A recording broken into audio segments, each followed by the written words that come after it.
Henry Show.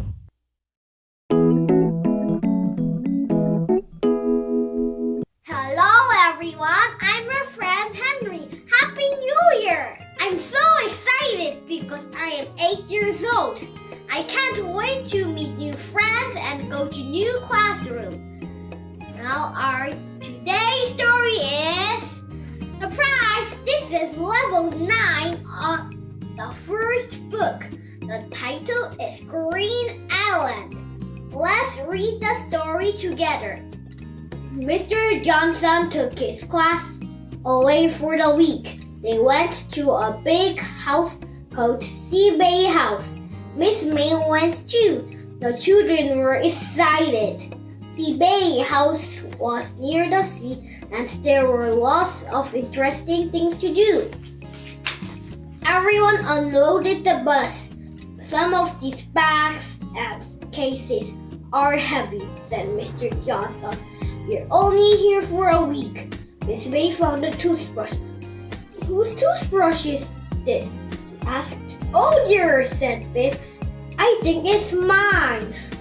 Mr. Johnson showed the boys their room. I'll be sleeping in here, he said. I want the top bunk, shouted Chip. No, I want the top bunk, shouted Wolf. Mr. Johnson tossed a coin. Heads or tails? He said. Mr. Johnson gave the children a map. Then he took the children for a long walk. After a while, they stopped for a rest. The children looked at their maps. Mr. Johnson showed them the places they could see. Your map's upside down, Biff, said Wolf. Adam pointed to a little island out at sea. What's that island called? He asked. Look on your map, said Mr. Johnson. Who can tell me what the island is called? Chip and Anina knew. It's called Green Island, they said. Everyone was hungry after the long walk. When they got back, it was time for supper. The children served the food and then they helped wash up. I don't like washing up at home, said Ruth, but it's fun washing up here. That night, the children were tired, but they couldn't sleep. Chip kept telling jokes and making silly noises. In the end, Mr. Johnson came in. He was cross with Chip. I'll send you to bed at 6 o'clock tomorrow if I hear any more noise. The next day, the children did a beach study. Some children worked with Mr. Johnson. They made squares on the beach and looked at everything in each square. Biff found a shell with a crab inside it. It's called a hermit crab, she said. Some children worked with Miss May. They looked carefully in all the rock pools. Adam and Wolf caught a large crab. Look at this, they called. Miss May showed them how to hold the crab. We'll look at it, then we'll let it go, she said. Chip and Anina found a seagull. It couldn't fly. Oh dear, said Mr. Johnson. It can't fly because it has oil on its feathers. Oil is hard to get off, so be careful everyone. Mind you don't get oil on you. How do we get the oil off the seagull? Asked Chip. Mr. Johnson took the children to see Miss Honey. If anyone can help the seagull, Miss Honey can, said Mr. Johnson. This poor old girl needs a clean, said Miss Honey. He looked at Nina and Chip. And so do you, she said. Oil is terrible stuff, said Miss Honey. You can see what it does to animals and birds if it splits into the sea. It is terrible, said Miss May. I'm having trouble getting it off Chip and Anina. I feel really sorry for the seagull, said Chip. What will happen to the seagull? Asked Wolf. Its feathers will be damaged, said Miss Honey. So first, we'll clean the oil off. Then we'll look After it for a week or two, it has to get strong again, and its feathers have to get better. Then you let it go. Miss Honey looked after all kinds of animals. She showed the children an otter. Then she gave it some fish. She's a sea otter, he said. I call her Fiona. She was hurt by a boat. Now she's better. I'm going to let her go. Sea otters live on Green Island, said Miss Honey. If you like, you can come to the island with me and watch me, Fiona, go. Miss Honey had a boat. There's room for everyone, she said. If you're lucky, we may see some more sea otters.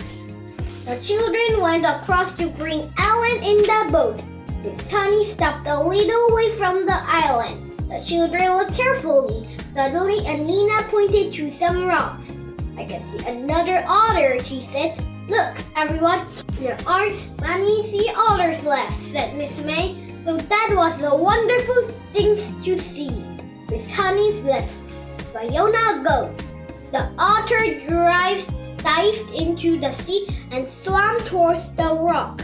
Will Fiona be all right now? Asked Bill. I hope so, said Miss Honey. Miss Honey took the boat to the other side of the island.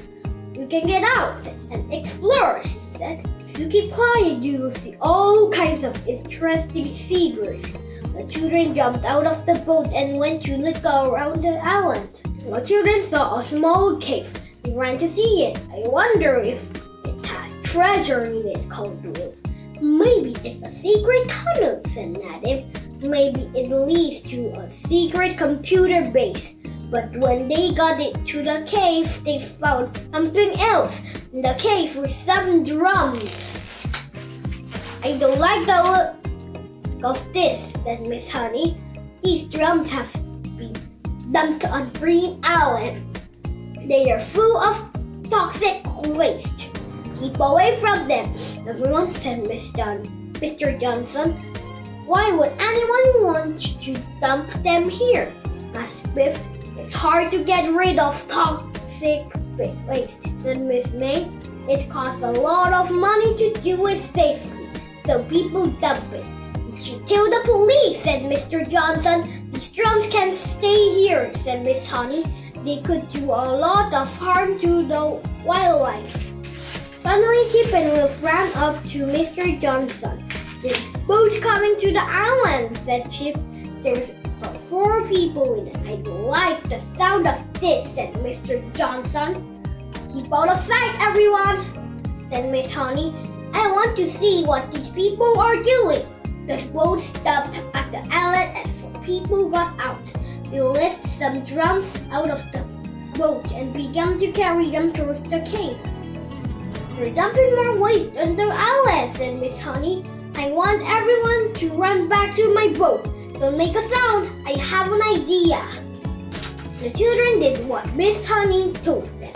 They ran to the boat with Miss May and climbed in. I hope the boat will start, said Miss May. If it doesn't, I don't know what we should do. Do you think those people are dangerous? Asked Kip. Wolf and Chip pushed the boat out with the oars and Miss May started the engine. So far, so good, said Miss May. Let's hope Miss Honey's idea works. I hope Miss Honey and Mr. Johnson will be all right, said Wolf. Miss Honey's idea worked. She and Mr. Johnson had taken the other boat. The other people couldn't get off the island without it.